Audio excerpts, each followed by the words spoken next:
안녕하세요. 반갑습니다. 한국 CS마인드 교육센터 박정민 강사입니다. 저희가 2018년도 3월 11일 날 봤던 시험 문제, 그 문제풀이에 대한 핵심 키워드를 말씀드리는 동영상을 공유해 드리고 있는데요. 지난번 전략론이 끝난 다음에 좀 한참 걸렸습니다. 그래서 저희가 4월 달에 또 시험을 볼 거기 때문에 빨리 실무론을 끝낼 수 있도록 해서 오늘부터 다시 시작을 해서 실무론에 대한 거 3회차를 가지고 빨리 말씀을 드리도록 하겠습니다. 자, 오늘 실무론 첫 문제부터 10번 문제까지 전체적으로 한번 보도록 하겠습니다.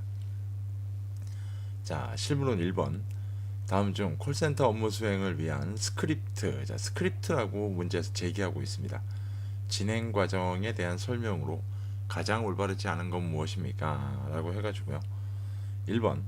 도입 단계 시 고객과의 신뢰감을 형성하기 위해 가장 중요한 것은 첫인사다. 네, 항상 스크립트, 고객과의 응대 시나리오를 만들 때 첫인사가 중요하다라고 나옵니다. 2번, 전화를 받는 사람이 결정권자인지를 확인하고 상담을 진행한다. 이렇지 않을 경우에는 통화 시간이 길어질 수밖에 없습니다. 3번, 먼저 고객을 이해하는 시간을 가지면서 고객과의 유대관계를 형성하는 것이 중요하다. 네, 이건 맞는 설명이죠. 4번, 고객 서비스를 강조한 접근보다, 좀 이상해집니다. 벌써 내용이. 상품에 대한 직접적인 설명을 통해 접근하는 것이 더 유리하다. 자, 기본적으로 봤을 때는 어떻게 됩니까? 이거 문제가 있죠. 이 보기는 뭐 때문에 그럴까요? 그죠? 앞에와 뒤에 있는 내용이 서로 뒤바뀐 겁니다. 그래서 뭐 원래는 직접적으로 상품 설명을 하면서 접근하는 게 아니라 고객에 대한 서비스를 강조하면서 접근하는 게 더 유리하다라고 얘기를 하고 있습니다. 그렇기 때문에 이 문제에 대한 정답은 4번, 지금 읽어드린 이 보기가 잘못된 내용입니다. 이런 문제 같은 경우는 스크립트에 대한 전체적인 의미를 좀 알고 계셔야 되고요. 한 보기에 앞뒤에서 잘못된 내용이 앞에 나오던 뒤에 나오던, 아니면 앞뒤의 내용이 바뀌던, 이렇게 나오면 시험 보시는 분들 입장에선 굉장히 난이도가 높다라고 생각하는 문제 중에 한 가지입니다. 하지만 차근차근 읽어보시면 기본적으로 이 내용은 좀 객관적으로 봐도 올바르지 않은 내용이다 라는 것을 보실 수가 있는 문제 유형이기도 합니다. 스크립트 진행 과정에 대한 건 교재를 꼭 한번 참고해 보실 필요성도 있는 문제이기도 합니다. 다음 문제 보겠습니다. 혹실드라고 나옵니다. 감정노동이라는 주장한 학자 제시한 감정노동의 유형 중 다음 보기의 설명에 해당하는 것은 무엇입니까? 자, 보기를 좀 볼까요? 자기의 감정을 기업에서 원하는 기준에 맞추도록 스스로를 변화시켜 나가려는 보다 적극적인 행위입니다. 나를, 쉽게 얘기해서 나를 우리 기업이 원하는 방향으로 변화시켜 나가겠다. 자, 이러다 보니까 보기에서 스스로를 변화시켜 나가려는 보다 적극적인 행위를 의미한다. 이걸 키워드로 잡아 놓으셔야 됩니다. 이렇게 되면 답은 어떻게 될까요? 네, 답은 내면화 행위라는 게 듭니다. 기업이 원하는 걸 내가 적극적으로 반영해 나간다. 스스로 변화시키기 위해서 내면화 행위라는 내용이었습니다. 기존에는 쉽게 볼 수 있던 문제 유형은 아니었던 것 같습니다. 꼭 기억하셔야 될 문제 유형이기도 합니다. 다음 문제. 콜센터 조직 구성과 관련해 다음 보기의 설명에 해당하는 것은, 자, 보기가 나옵니다. 텔레마케팅 업무가 효율적으로 운영되도록 지휘하고 감독하는 역할이며, 자, 보기 다 읽지 않아도 되죠. 운영되도록 지휘하고 감독하는 역할이다. 자, 읽으만 보고도 답을 찾아낼 수 있겠죠? 뭘까요? 네, 슈퍼바이저가 될 겁니다. 텔레마케팅 전략 수립, 텔레마케팅 판촉 전개, 스크립트 작성 및 개선 작업, 현장 교육 및 코칭, 이직률 관리 등의 업무를 수행하는 실질적 관리자이다. 지금 하는 업무의 범위가 상당히 넓잖아요. 상당히 넓다 그러면 전체적인 관리자라고 보면 정답은 어떻게 될까요? 네, 슈퍼바이저가 될 겁니다. 이런 문제는 좀 콜센터 문제 중에도 상당히 쉽게 풀 수 있는 문제 유형입니다. 다음 문제 보겠습니다. 콜센터 모니터링을 위한 코칭의 종류 중 다음 보기의 설명에 해당하는 것은? 이 콜센터 모니터링의 코칭 문제는요, 제가 기억이 맞다면 이건 지금 한 3년에 한 번씩 나오는 문제입니다. 상당 기간 나오지 않다가 3년까지는 좀 너무했는데요. 그 전에 나온 적이 있긴 합니다만 자주 출제되는 문제는 아닌 것 같습니다. 자, 보기. 짧은 시간 안에, 자, 키워드가 하나 나왔어요. 짧은 시간 안에 콜센터 상담원을 대상으로 주의를 집중시켜 적극적이고 긍정적인 참여를 통해 성취를 북돋우는 고도의 코칭 기술이다. 자, 여기에서 짧은 시간 안에라는 키워드, 두 번째 줄에 고도의 코칭 기술이다. 자, 이 두 가지 키워드를 갖고 찾아낼 수 있는 코칭 방법 뭘까요? 스팟 코칭입니다.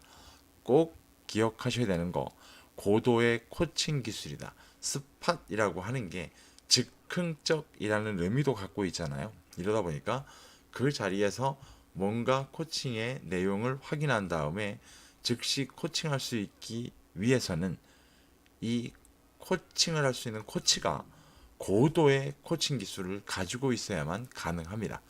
스팟 코칭에 대한 내용이었습니다. 다음 문제. 다음 중 비즈니스 상황에서 필요한 명함 교환 예절, 이건 뭐 무조건 나오는 문제죠. 예절에 대한 설명으로 가장 올바르지 않은 건 무엇입니까? 1번, 상대방을 만나는 즉시 우선 명함을 교환하고 나서 인사와 악수를 나눠야 된다. 자, 맞나요? 좀 이상하죠, 이것도. 아까 제가 앞에서 말씀드린 한 보기 내에 앞뒤 내용이 바뀐다라는 문제 유형입니다. 상대방을 만나는 즉시 인사와 악수부터 하셔야 되는 거죠.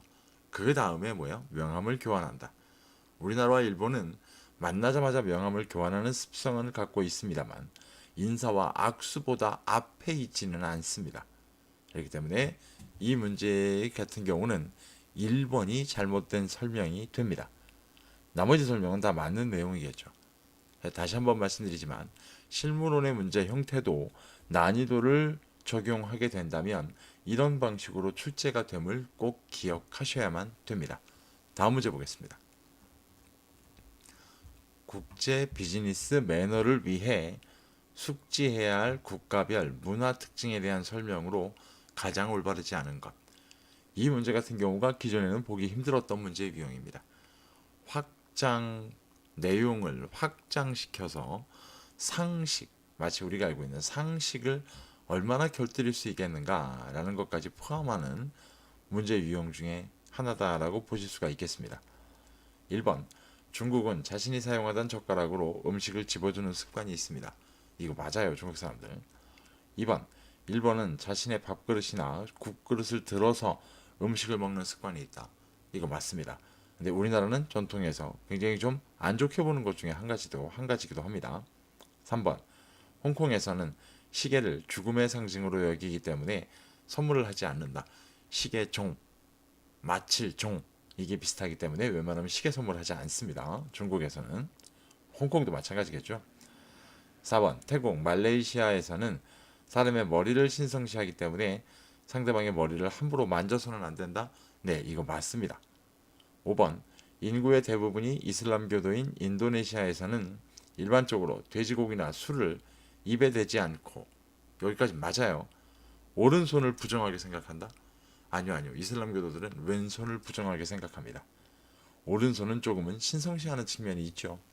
그래서 이 문제 같은 경우는 5번이 잘못된 보기다라고 보실 수가 있겠습니다. 이런 개념을 확장시키는 문제 유형 꼭 기억을 좀 하실 필요가 있습니다. 향후를 위해서라도. 다음 문제입니다. 7번, 영국에서 주로 사용되며 미스터보다 더 심오한 존경의 뜻을 담는 경칭으로 님, 귀하 등을 의미하는 용어는 무엇입니까? 이 문제 같은 경우는 조금 많이들 당황하셨을 만한 문제입니다. 그리고 저도 이 문제에 대한 이의 제기를 좀 해놓은 상태인데요. 문제에서 보게 되면 영국이라는 키워드가 지금 나오게 되고, 네, 미스터보다 더 심오한 존경의 뜻을 갖고 있다라고 쭉 나옵니다만 실제 여기서 답은 에스콰이어입니다. 네, 답부터 미리 말씀드리면 에스콰이어라고 나오고 있는데요. 솔직히 말씀을 드리면 이 문제에서는요, 서면이라는 말이 나왔어야 됩니다. 그러니까 서면상이라는 말이 나왔어야 이번에 있는 써라는 표현과 에스콰이어라는 표현의 구별점을 명확하게 가져갈 수 있는데요. 지금 문제에서 그 표현 자체가 빠져 있습니다. 뭐 그렇다 할지라도 일단 정답 공개된 거는 뭐 내일 정답이 이의 신청을 받아서 수정되는 게 과연 어떻게 수정될지는 모르겠습니다만 일단은 정답은 그대로 에스콰이어라고 언급되고 있습니다. 에스콰이어는 특히 편지에서 수치인 뒤에 성명 뒤에 붙이는 경칭이기도 합니다. 특히나 영국에서요. 네. 그러니까 이 문제에서는 지금 영국이라는 키워드가 나왔기 때문에 그냥 에스콰이어라고 보는 게 맞다라고 하실 수도 있겠습니다만 제가 지금 읽어드린 것처럼 서면에 대한 표현이 꼭 표시가 됐어야 되는 문제다라고 생각을 하고 있습니다. 이 문제도 향후 출제, 반복 출제될 경향을 위해서라도 체크를 좀 해놓으실 필요가 있는 문제이기도 합니다. 다음 문제 보겠습니다. 다음 보기의 내용과 같이 소비자에 대하여 정의한 학자는 자 무조건 출제되는 문제다라고 제가 수업을 할 때도 교육생분들한테 말씀을 드리고요. 꼭 키워드로 기억하셔야 됩니다. 자 보기 소비자란 국민 일반을 소비생활이라고 하는 시민생활의 측면에서 포착한 개념이다. 국민 일반을 소비생활이라고 키워드를 딱 잡게 되면 답은 누굽니까? 네, 가토 이치로입니다. 폰히펠 같은 경우는 상품이나 서비스를 제공받는 사람. 예를 들어 3번에 다케우치 쇼미 공급자에 대립하는 개념. 이마무라 세이와 거래 과정의 말단에서 구매자로 나타나는 것. 우자와 히로후미 일본의 경제학자입니다. 성장 이론을 주장한 경제학자이기도 합니다. 우자와 히로후미는 뭐 저희 교재에도 볼 수 없는 분이죠. 그래서 이번 가토 이치로가 맞는 내용입니다. 키워드 갖고 꼭 기억하셔야 되는 문제 유형입니다. 다음 문제. 소비자보호법의 내용 중 다음 보기의 내용에 해당하는 것은 무엇입니까? 법 문제가 나오면 많이들 좀 힘들어 하시는 것 같은데요. 간단한 키워드로 구별해낼 수 있습니다. 보기를 좀 볼까요?